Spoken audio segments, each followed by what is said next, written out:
Salut tout le monde, j'espère que vous allez bien. Je vous retrouve aujourd'hui dans ma vidéo FAQ pour vous parler un petit peu du métier de blogueuse, youtubeuse. Je vous avais fait un post sur Instagram la semaine dernière et je vous avais demandé de me poser toutes les questions qui vous venaient en tête et qui vous intéressaient à ce sujet. Donc c'est parti, on va y répondre tout de suite. Donc avant toute chose, avant de commencer dans les questions, je vais un petit peu mettre en place le contexte et comment je suis devenue blogueuse, youtubeuse, etc. Donc à la base, j'avais juste un Instagram, donc itcleanfit2a, et j'ai commencé cet Instagram quand je suis rentrée de Paris et que j'avais envie de me mettre au régime pour perdre les kilos que j'avais pris. Pour essayer de me motiver, tout ça, j'ai commencé à poster mes repas sur Instagram. Et ensuite, comme j'ai perdu du poids au fil des semaines, j'ai commencé à donner des petits conseils aux peu de personnes qui me suivaient en disant bah j'ai fait comme ci, comme ça, comme ça. Et au final, mon Instagram a pris de l'ampleur, et ensuite j'ai eu de plus en plus d'abonnés, des milliers d'abonnés. Voilà, c'était assez fou. Et du coup, on posait vraiment beaucoup de questions. Et je me suis dit un jour, au lieu de répondre aux questions sur Instagram et après les questions disparaissent dans le fil d'actualité d'Instagram, je me suis dit que j'allais ouvrir un blog pour répondre à vos questions en écrivant des articles et au moins ça allait rester. Donc c'est comme ça que j'ai commencé à ouvrir mon blog et ensuite quelques mois plus tard je me suis mis aussi à faire des vidéos justement quand c'est des questions trop longues, il y aurait trop de blabla etc. Je me suis dit je vais faire des vidéos comme ça au moins je pourrais répondre clairement à toutes les questions qu'on me pose. Donc à la base mon blog et ma chaîne YouTube c'était vraiment des passe-temps à côté de mon travail puisqu'il faut savoir que je travaillais en CDI à l'onglerie, donc j'étais prothésiste ongulaire. Et en fait je me suis pas dit un jour bah tiens je vais tout quitter, je vais démissionner de mon boulot et je vais me lancer sur YouTube et sur mon blog. Non, ça s'est vraiment pas passé comme ça. Je pense que d'ailleurs pour la plupart d'entre nous ça s'est pas passé comme ça a sûrement été des concours de circonstances. En fait moi ce qui s'est passé c'est que donc j'étais en CDI à l'onglerie à Ajaccio et mon chéri a été muté sur Porto-Vecchio, donc c'est une autre ville qui est en Corse, mais c'est quand même à 2h30 de route, c'est vraiment une route pas sympa et tout, donc voilà pour nous c'était pas envisageable d'avoir une relation à distance, de se voir que le week-end etc. Donc on s'est quand même posé la question, est-ce qu'on y va, est-ce qu'on y va pas, il avait le droit de refuser. Puis on s'est dit bon bah pourquoi pas, on va tenter l'expérience et du coup de ce fait j'ai été obligée de démissionner pour pouvoir le suivre à Porto-Vecchio. Et en arrivant à Porto-Vecchio je me suis dit bon j'ai deux solutions, soit j'essaye de vivre de mon blog et de ma chaîne YouTube pendant quelques temps et si je vois que ça marche pas, bah je vais chercher un travail comme avant en onglerie ou alors me remettre à mon compte en auto-entrepreneur pour faire des ongles à domicile ou même ouvrir un local. Enfin voilà, j'étais dans cette optique là, c'est soit le blog et YouTube ça rapporte de l'argent, je peux en vivre et du coup bah je vivrai quand même de ma passion. Soit je reprends les ongles et c'était une autre de mes passions, donc quoi qu'il arrive j'étais pas vraiment perdante et voilà, de toute façon quoi qu'il arrive je me lançais un petit peu dans l'inconnu. Donc ça c'est voilà un petit peu pour vous situer le contexte, c'est comment je suis devenue blogueuse, youtubeuse. Je me suis pas levée un jour en me disant tiens je vais tout arrêter, je vais tout plaquer pour me lancer sur YouTube. Voilà, c'est vraiment pas passé comme ça, c'est un concours de circonstances qui a fait que mais à la base j'étais pas prédestinée à devenir blogueuse ou youtubeuse à plein temps. Donc maintenant je vais attaquer avec les questions de la FAQ. Donc en fait j'ai essayé de trier un petit peu les questions pour faire en sorte qu'il y ait 4 parties distinctes dans cette vidéo, à savoir donc la première partie sur comment ont réagi mes proches, le regard des autres etc. Une deuxième partie sur les partenariats avec les marques, comment ça se passe, etc. Une troisième partie sur le salaire, la rémunération. Et une dernière partie sur l'après YouTube. Voilà, donc j'ai essayé de classer un petit peu vos questions par catégorie, donc voilà, j'espère qu'au moins comme ça ce sera plus clair pour une fois. Je suis désolée aussi d'avance, je sens que cette vidéo va être extrêmement longue, mais j'ai vraiment envie de vous proposer un contenu vraiment très clair pour que vraiment vous puissiez bien comprendre un petit peu cet univers. Donc c'est parti, on va commencer avec la première question et du coup la première partie sur comment l'ont pris mes proches, le regard de mes proches, le regard des autres, comment le vit Laurent, etc. Donc la première question c'est que pensent tes parents de ta vie pro, pas trop de préjugés.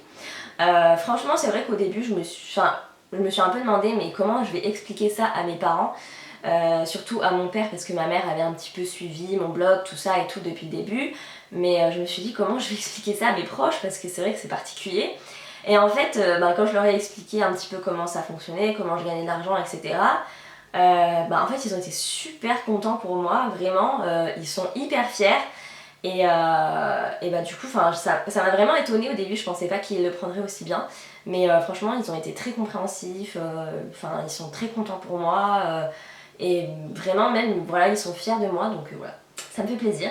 Donc la deuxième question c'est la réaction de mon entourage quand j'ai abandonné mon métier. Donc comme je vous le dis c'est un espèce de concours de circonstances puisque à la base je me suis pas dit je vais abandonner, j'ai juste dû démissionner pour suivre Laurent. Et forcément, quand ils m'ont dit qu'est-ce que tu vas faire là-bas et tout, j'ai dit soit je vais chercher du travail, soit si YouTube et mon blog ça marche, je vivrai de ça, mais on verra bien. Question suivante, comment ton chéri prend ton métier? Est-ce pas trop dur pour lui d'être filmé ou de te prendre en photo?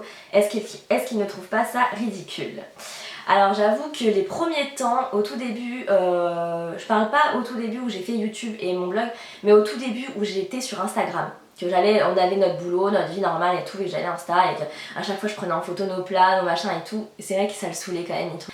Mais à partir du moment où voilà, on est venu ici, j'ai démissionné, je me suis mis dans l'optique d'essayer d'en vivre et tout. Il a été complètement compréhensif. C'est vrai que ça l'embête toujours un petit peu quand je lui dis aujourd'hui on doit aller shooter 3 looks ou 4 looks, là il est vraiment saoulé. Donc je suis obligée de trouver une contrepartie pour qu'il accepte. Mais sinon non, la plupart du temps il fait pas mes photos ni rien, il est pas filmé non plus H24. S'il a pas envie d'être filmé sur Snap, il est pas filmé sur Snap. S'il a pas envie de faire une vidéo, il la fait pas, donc franchement il n'y a pas trop de contraintes pour lui. Et, il est très content que je puisse gagner ma vie comme ça. Alors prochaine question, comment tu t'organises pour réussir à bosser chez toi sans être démoralisé et en te structurant? Pas trop dur de bosser seul chez toi et de ne plus avoir particulièrement de collègues. Donc franchement, comment j'arrive à m'organiser chez moi? En fait tout simplement, comme mon chéri a des horaires de bureau, il part le matin, il revient le midi, il repart à 14h et il revient le soir. Je me fixe ces horaires là en fait, donc quand il n'est pas là et qu'il travaille du lundi au vendredi, je travaille aussi, je réponds à mes mails, je fais mes vidéos, je fais mes montages, je prépare mes articles, je pars faire des shootings, enfin voilà, je travaille pendant ces horaires là, donc du coup c'est assez facile de se structurer à ce niveau là. Après comme je vous disais, ça arrive que le soir je traîne encore sur mon ordinateur, je réponds à des mails, je fasse des trucs ou quoi, mais sinon c'est assez facile de structurer des horaires de boulot classiques. Le fait de ne plus avoir de collègues, ça me dérange pas spécialement, j'ai envie de vous dire, du coup on est tout seul, on est son propre patron, on n'a pas de collègues, il n'y a personne qui nous donne des ordres, fais ci, fais ça, viens me chercher ci, nettoie ça. Donc franchement, je veux dire, pour moi il y a plus d'avantages que d'inconvénients, donc non, c'est pas très dérangeant de ne pas avoir de collègues. Alors maintenant on va passer à la deuxième partie sur les partenariats avec les marques, etc. Comment ça fonctionne et comment les marques nous contactent un petit peu. Donc la première question c'est: est-ce difficile de bloguer en Corse pour les partenariats, les événements, et envisages-tu de déménager? Donc ça il me semble que c'est une question d'une Corse aussi. Alors je dirais pas que c'est difficile de bloguer en Corse puisque c'est partout pareil, on peut bloguer je pense de n'importe quel endroit dans le monde. Mais effectivement au niveau des événements, de l'avancée, etc. on est un petit peu plus freiné. Puisque il faut savoir que si vous suivez des blogueuses parisiennes, par exemple sur Snapchat, elles vous emmènent très très souvent à des événements, au moins une fois par semaine. Et c'est vrai que moi aussi je reçois des invitations, je reçois au moins 5 ou 6 invitations par semaine, des présentations de presse, etc. C'est toujours à Paris. Et malheureusement les marques ne peuvent pas vous payer de déplacement à chaque fois juste pour une présentation de presse d'une soirée ou quoi. Donc c'est vrai que du coup je participe beaucoup moins d'événements. Mais ceci dit, j'envisage pas de déménager pour autant parce que comme je vous dis, même en étant ici, ok on participe à moins d'événements, mais ça n'empêche pas qu'on soit quand même contacté par des marques, qu'on reçoive des colis, qu'on ait quand même des partenariats, etc. Donc ça n'empêche pas de travailler et de gagner de l'argent. Alors la question suivante, c'est: à partir de quand les marques ont-elles commencé à te contacter? La quantité d'abonnés doit jouer, y a-t-il une limite d'abonnés minimum pour que les marques te contactent? Donc les marques, elles ont commencé à me contacter très tôt, je crois à partir de peut-être un peu moins de 10 000 abonnés, peut-être 6 000, 5 000, par là, vraiment au tout début de mon Instagram. Mais il faut savoir qu'au début, vraiment je pense peut-être des 5 000 abonnés jusqu'au moins aux 60 000, 70 000, les marques me contactaient, je recevais des produits gratuitement, mais je n'étais pas payée pour en parler, ni pour les présenter, ni pour les tester, voilà, juste on m'envoyait les produits gratuitement, ce qui était déjà très très cool pour moi étant donné que j'avais mon travail, mon salaire, ma vie, etc. Ça me permettait d'avoir un petit peu tous les à côté gratuitement sans avoir à débourser d'argent, mais je n'étais pas du tout payée pour parler de ces marques. Donc voilà, je pense qu'on peut être très très vite contacté par les marques quand on a un Instagram un tout petit peu connu, mais voilà, par contre faut pas s'attendre à être payé par les marques quand on n'a pas beaucoup d'abonnés en tout cas. La question suivante: à partir de quand les marques te contactent et comment ça se passe? Donc à partir de quand, je vous l'ai dit, jusqu'à peut-être 60 000, 70 000 abonnés, j'avais pas du tout de rémunération à la clé, on me contactait comme ça: est-ce que ça t'intéresse de tester ça? Ouais, pas de souci, ok, je te l'envoie. Et je recevais le produit, je le testais, puis je vous donnais mon avis tout simplement. Et donc comment ça se passe? En fait les marques vous contactent par mail. Elle vous propose de tester tel ou tel produit, elle vous demande un petit peu vos conditions et du coup vous donnez votre prix, vos conditions. Donc moi mes conditions personnellement c'est j'accepte de recevoir le produit, s'il ne me plaît pas ou si je n'aime pas, soit je n'en parle pas et du coup dans ce cas là voilà je ne suis pas rémunérée, soit j'en parle mais ce sera en donnant mon avis réel et du coup un avis qui sera plutôt négatif. Bien évidemment en pesant mes mots, je vais pas dire ah bah vous voyez ce truc c'est vraiment de la grosse merde, mais voilà je vais essayer de peser mes mots parce que à côté de ça m'est déjà arrivé qu'on veuille m'attaquer pour diffamation quand on donne un avis négatif sur un produit. Donc voilà, faut un petit peu connaître les à côté de ce métier, je vous en parlerai peut-être plus tard. Mais voilà, mes conditions c'est j'accepte de recevoir le produit et d'être rémunérée pour en parler si le produit me convient. Si après utilisation, après test, le produit ne me plaît pas, soit la marque préfère que je n'en parle pas et du coup je ne suis pas payée et je ne parle pas de ce produit, soit la marque veut quand même que j'en parle et j'en parlerai en donnant mon réel avis, donc mon avis plutôt négatif, et dans ce cas-là je serai payée même pour donner mon avis négatif. Ce qui nous amène à la question suivante, restes-tu objective lorsque tu testes des produits que les marques te demandent de promouvoir vu que tu es rémunérée pour tester? Comment gérer et garder ton opinion sans être influencée? Donc comme je vous le disais, moi personnellement en tout cas j'ai une certaine éthique. Je pense que si aujourd'hui je peux vivre de ce métier, de cette passion, de pouvoir faire vraiment ce que je veux, accepter les partenariats que je veux, etc., c'est grâce à vous, c'est grâce aux personnes qui me suivent, c'est grâce à tous mes abonnés, aux vues, à la confiance que vous me portez. Donc pour moi tout simplement c'est inimaginable d'aller vous dire ah mais acheter ce produit c'est de la bombe et tout alors qu'en vrai c'est de la grosse merde. Alors je veux dire jamais ça me viendrait à l'esprit de vous présenter un truc vraiment pourri juste pour gagner de l'argent. Parce que j'estime que si j'en suis là aujourd'hui, c'est grâce à vous et le minimum que je puisse vous... Enfin la moindre des choses, c'est vraiment d'être honnête avec vous et de pas vous vendre de la merde parce que je sais qu'en plus il y a beaucoup de très jeunes filles qui nous suivent, qui sont très influençables et qui vont nous écouter comme si on était parole d'évangile. Donc voilà, la moindre des choses pour moi c'est de pas parler de produits que je n'aime pas tout simplement. Donc comment je fais? Les marques m'envoient, déjà je sélectionne parce que j'ai envie de vous dire dans les mails on en reçoit des tonnes et des tonnes. Donc on fait une grosse sélection et dans ce qui reste, voilà, on teste le produit et si le produit nous plaît vraiment, qu'on est réellement satisfait, etc. Enfin si je suis satisfaite en l'occurrence, je vais en parler avec grand plaisir, mais si le produit s'avère être une grosse daube ou alors ne me plaît pas vraiment ou j'ai quand même des points négatifs, etc., je vais prévenir la marque, je vais leur envoyer un mail en leur disant écoutez, donc j'ai bien reçu le produit, je l'ai testé, il y a ça et ça et ça qui ne me conviennent pas et que, voilà, qui font que c'est pas un produit dont j'ai envie spécialement de parler en bien. Donc est-ce que vous préférez qu'on annule le partenariat et donc ils ne me payent pas et je ne parle pas de leur produit? Soit vous préférez que j'en parle quand même, mais je donnerai mon avis tel qu'il est vraiment, en donnant ce que j'en pense vraiment et en étant plutôt négative. Et dans ce cas-là, ils me disent ok, parlez-en quand même, bien évidemment en pesant ces mots comme je vous le disais tout à l'heure. Et du coup, je suis quand même payée, mais je vais parler du produit, je vais pas vous vanter ça comme un truc de fou, je vais vraiment vous dire ce que j'en ai pensé. Faut savoir que la plupart des fois, déjà ça arrive assez peu parce que comme je trie plus ou moins les produits que je reçois, la plupart du temps je suis très contente de ce que je reçois, ça m'arrive quand même et la plupart du temps les marques ne préfèrent pas qu'on en parle, donc du coup j'annule les partenariats, du coup j'en parle pas et je ne suis pas rémunérée pour ça, mais ça m'arrive quand même très peu. Donc voilà, c'est pour ça que vous voyez beaucoup plus souvent des avis positifs que des avis négatifs sur un produit parce que la plupart du temps au final on décide de ne pas en parler. Donc les avis qu'on vous donne c'est uniquement sur les produits qu'on a testés et approuvés et les autres vous ne les verrez jamais. Donc comment tu fais pour choisir tes partenariats? Est-ce que les marques te demandent d'intégrer des mots ou des phrases types?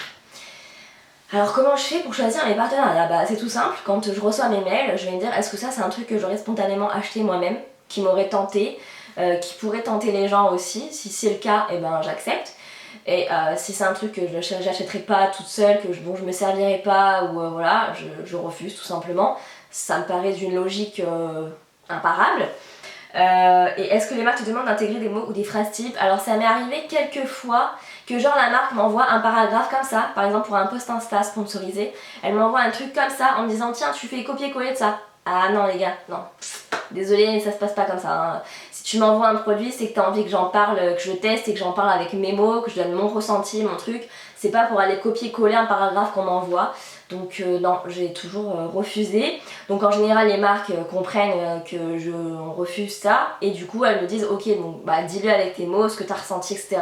Si tu peux quand même bien préciser que le produit a telle propriété ou tel machin, là éventuellement si je vais accepter puisque c'est ce qu'est vraiment le produit. Mais des fois on m'envoie genre tu peux dire hello mes chats, j'ai testé un produit et j'ai vraiment trop adoré. Mais quand ça m'est arrivé une fois de recevoir un mail comme ça, je me suis dit mais c'est une blague.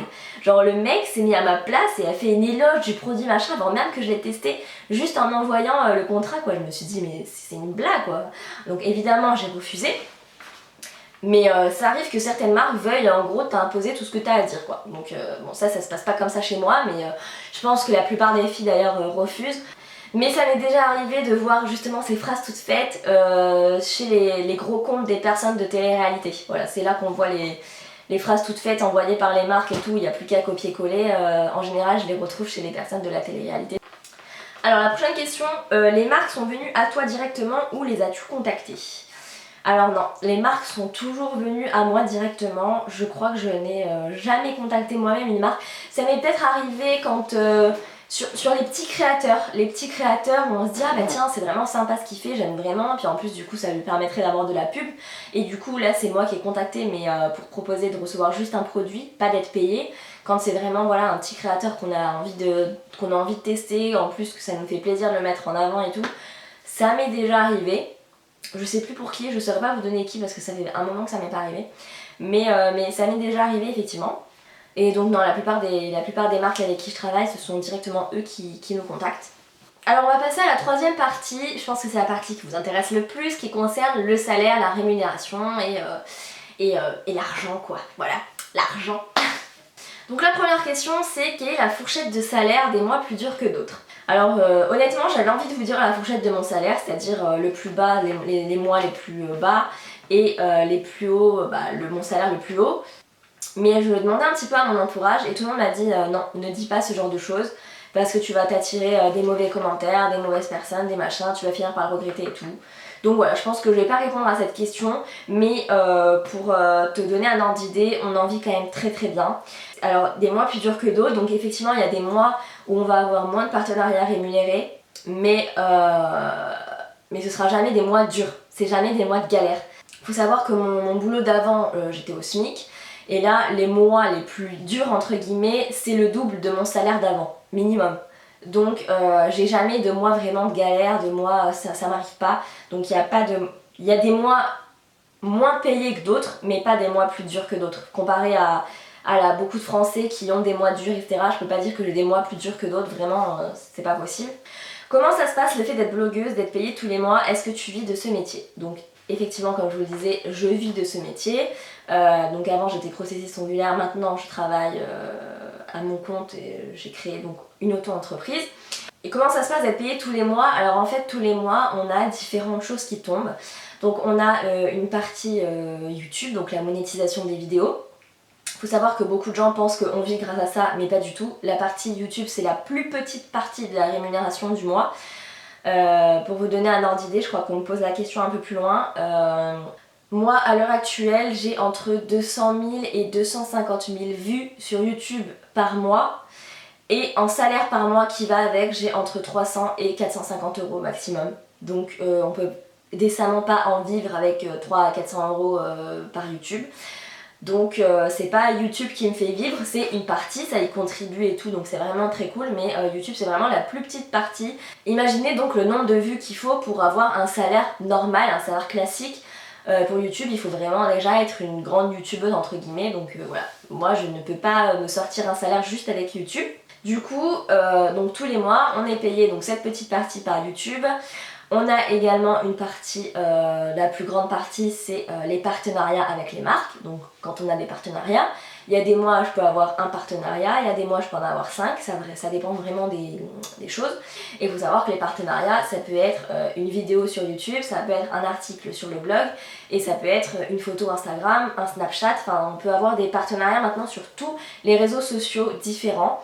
Donc voilà, ça fait C'est pas parce que je vous dis par exemple qu'un mois je vais avoir 5 partenariats que du coup je vais avoir 5 vidéos sponsorisées. Pas du tout. Ça veut dire que je peux avoir 3 photos Instagram sponsorisées, une vidéo sponsorisée et un article sponsorisé par exemple. Après moi personnellement j'ai aussi mes e-books qui entrent dans mon revenu mensuel puisque vous savez j'ai écrit donc 2 e-books de recettes. Et évidemment, j'ai passé des heures et des heures à travailler dessus, j'ai fait quelques achats pour pouvoir faire mes photos, etc. Pour pouvoir réaliser et tester moi-même les recettes. Donc forcément, mes e-books, je les ai mis en vente et du coup, tous les mois, j'ai aussi de l'argent qui rentre en compte grâce à mes e-books. Et enfin, la 4e source de revenus qu'on a par mois, c'est les affiliations. C'est-à-dire que quand on vous présente des produits, qu'on vous met des liens par exemple dans la barre d'infos, sur un blog, quand on vous met les photos, les images, etc. Quand vous faites vos achats en passant par nos liens, on est donc affilié et on reçoit une petite commission. Pour vous, ça ne change rien du tout au prix, vous allez payer le prix classique et la marque en fait nous reverse un pourcentage. Parce que c'est un petit peu grâce à nous que vous avez acheté sur leur site. Donc c'est une espèce de commission qui nous reverse pour nous remercier d'avoir amené un client supplémentaire. Donc voilà, moi j'ai 4 sources principales de revenus par mois.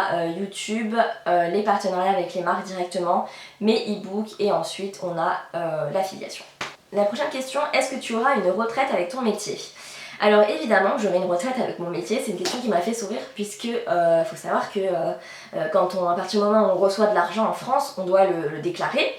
Donc je suis auto-entrepreneur et tous les mois, dans tous les 3 mois je paye des cotisations, tous les ans je paye des impôts, etc. Donc comme tout le monde j'aurai une retraite évidemment.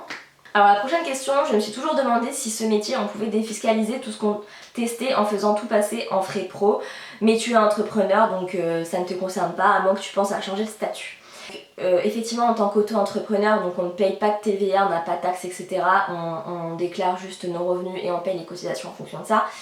Et à partir d'un certain seuil, auto-entrepreneur on ne peut pas dépasser un certain seuil d'argent, c'est-à-dire que quand vous touchez je sais plus la somme exacte, mais vous êtes obligé de changer de statut. Donc c'est effectivement ce que je suis en train de faire en ce moment. Je suis en train de créer donc une société pour laisser tomber mon statut d'auto-entrepreneur parce que j'ai dépassé le seuil. Et donc effectivement on va pouvoir défiscaliser énormément de choses, c'est-à-dire qu'en fait tout ce qui nous sert à produire du contenu sur nos vidéos, sur Instagram, sur notre blog, etc. Peut être défiscalisé, c'est-à-dire qu'on ne paiera pas de charge dessus. C'est pas encore très clair pour moi parce que je viens à peine de m'y mettre, mais quand vous achetez un nouvel objectif, etc., vous pouvez le défiscaliser, le passer dans les charges. Quand vous achetez des vêtements que vous allez présenter sur une vidéo YouTube, vous pouvez, je pense, les défiscaliser. On peut défiscaliser beaucoup de choses. Après, moi, j'en suis pas encore là. Je viens seulement de changer de statut, j'ai pas encore tout regardé. Et puis, je pense après non plus qu'il faut pas abuser. Mais effectivement, du coup, on peut faire passer beaucoup de choses en charge, quoi. Donc, voilà. Alors, la question suivante, en tant qu'auto-entrepreneur, comment fais-tu pour déclarer tes revenus ? Fais-tu des factures ou des contrats intermittents ? Alors, ça c'est une question qui est intéressante aussi. Donc en tant qu'auto-entrepreneur, donc là ça va changer puisque j'ai changé de statut, mais pour auto-entrepreneur, comment on fait pour déclarer ses revenus ? Bah tout simplement tous les trimestres. Je crois qu'on peut choisir tous les mois aussi, mais moi j'ai fait tous les trimestres. On va sur la plateforme de l'auto-entrepreneur.fr ou je sais plus exactement, et on rentre ses identifiants, son numéro SIRET et tout simplement on va déclarer ses revenus. Donc on fait le bilan. On fait la compta de tout ce qu'on a touché et on déclare tout ce qu'on a touché tout simplement et vous êtes directement prélevé en cotisation. Au moment où vous validez votre déclaration, on vous prélève des cotisations. Donc c'est un certain montant, je crois que c'est quand même 23% de ce que vous déclarez, vous devez payer des cotisations. Et donc effectivement, quand on a un contrat avec une marque et qu'on est rémunéré, on doit leur faire une facture. Donc voilà, j'édite une facture que je leur donne et eux ils me versent ma facture et voilà, tout simplement. C'est vraiment pas du tout compliqué hein, l'auto-entreprise. Alors quelles sont tes sources de revenus et que représente chaque source en pourcentage ? Donc mes sources de revenus, je vous l'ai dit tout à l'heure, donc il y a YouTube, il y a les partenariats directement avec les marques, il y a mes e-books et il y a l'affiliation. Alors en pourcentage, je sais pas du tout, je me suis jamais trop amusée à calculer, mais comme ça, vite fait, je dirais que YouTube c'est le plus petit revenu. Ensuite on a mes e-books en deuxième position, enfin en troisième position. En deuxième position on a l'affiliation et en première position on a les partenariats directs avec les marques. Alors prochaine question, le prix moyen pour parler d'un produit, le montant du salaire YouTube. Donc le salaire YouTube je vous l'ai donné tout à l'heure. Le prix moyen pour parler d'un produit, ça c'est pareil, ça dépend d'une multitude de choses. Ça dépend sur quel réseau vous allez en parler, combien de temps vous allez en parler, si c'est en vidéo, comment vous allez le mettre en avant, si c'est juste un placement de produit, juste un truc qui apparaît sur la photo. Par exemple là, ma fleur, là, mon pot de pinceau, ça pourrait être un placement de produit, mais je n'en parle pas dans la vidéo. Ça c'est un petit placement de produit dont on ne parle pas, qui peut être rémunéré aussi. Ça dépend de votre nombre de vues, de votre nombre d'abonnés, ça dépend vraiment d'une tonne de choses. De la marque aussi, si elle a des gros budgets, des petits budgets, on s'adapte, hein, on n'est pas non plus des sauvages. S'il y a des petites marques qui nous contactent, qui ont des petits budgets, on accepte aussi parce que ça nous fait plaisir aussi de découvrir des petites marques. Donc vraiment le prix moyen, il n'y a pas de prix moyen pour parler d'un produit, ça peut vraiment varier de 100 € à des milliers d'euros, ça dépend vraiment.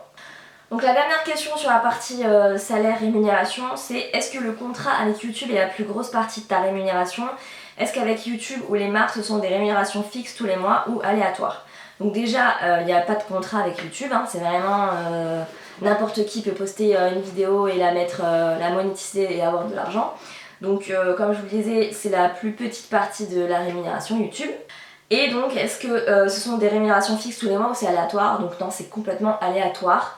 C'est pour ça qu'aucun mois ne se ressemble. Après, le truc c'est que par exemple un mois on a eu un gros partenariat, si on n'a rien le mois prochain, on pourra quand même vivre, équilibrer en fait les 2 mois. C'est ça qu'il faut comprendre aussi.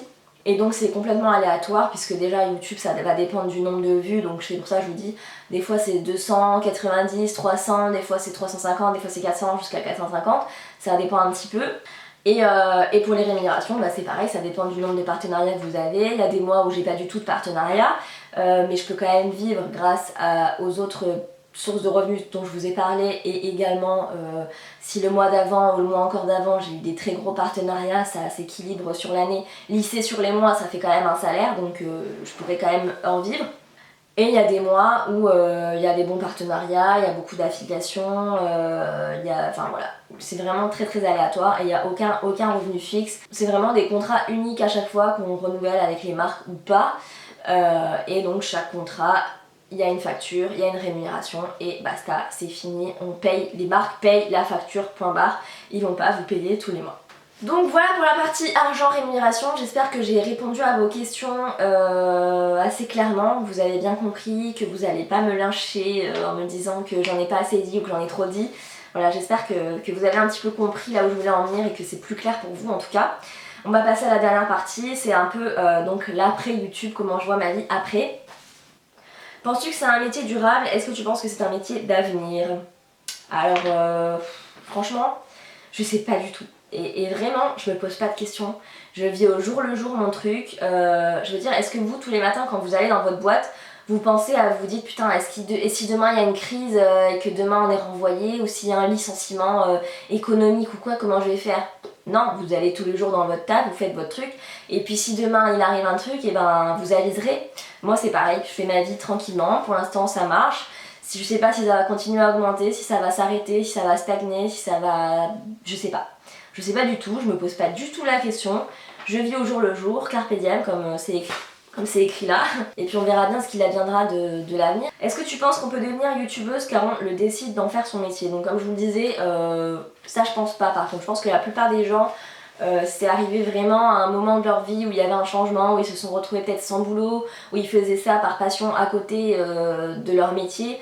Je pense vraiment qu'on se dit pas un jour, tiens je vais devenir youtubeuse, j'arrête tout, pas je me lance. Non, je pense que ça vient vraiment un coup du destin quoi, je sais pas. Je pense pas que ça vienne parce qu'on le décide. Et enfin, penses-tu que YouTube sera mort dans 3 ou 4 ans comme je vous le disais? Je sais pas du tout, je ne me pose pas du tout la question. Après c'est sûr que peut-être ça va moins marcher parce qu'il y a de plus en plus de chaînes, qu'il y a de plus en plus de gens sur YouTube. Mais pourquoi il n'y aurait pas de la place pour tout le monde? Pourquoi pas? J'ai envie de dire, les marques, plus elles ont de visibilité, plus elles sont contentes. Donc si on passe de 100 000 chaînes YouTube à 1 million, et ben les marques auront 1 million de chances de plus d'être vues. Enfin, je sais pas. Je pense pas que ça va s'arrêter d'ici 3-4 ans. Peut-être que ça va s'essouffler un petit peu, peut-être que les gens vont en avoir marre de voir toujours la même chose. Peut-être que je sais vraiment pas du tout, on verra bien. De toute façon, si demain YouTube s'arrête, il restera toujours les blogs. Les blogs, ça fait des années que ça existe, bien avant YouTube. Si YouTube s'arrête et les blogs aussi, bah, il restera peut-être Instagram, peut-être qu'Instagram ça s'arrêtera puis il y aura un nouveau réseau social qui arrivera. Je sais vraiment pas du tout, je vis au jour le jour et on verra bien de quoi demain sera fait. Donc voilà, j'espère que j'ai été assez claire dans mes réponses, que mes réponses vous conviennent. N'hésitez pas à poser en commentaire vos autres questions, éventuellement si je peux j'essaierai d'y répondre. En tout cas, moi je vous laisse, je vous fais des gros bisous et je vous dis à très vite pour une prochaine vidéo. Bye bye!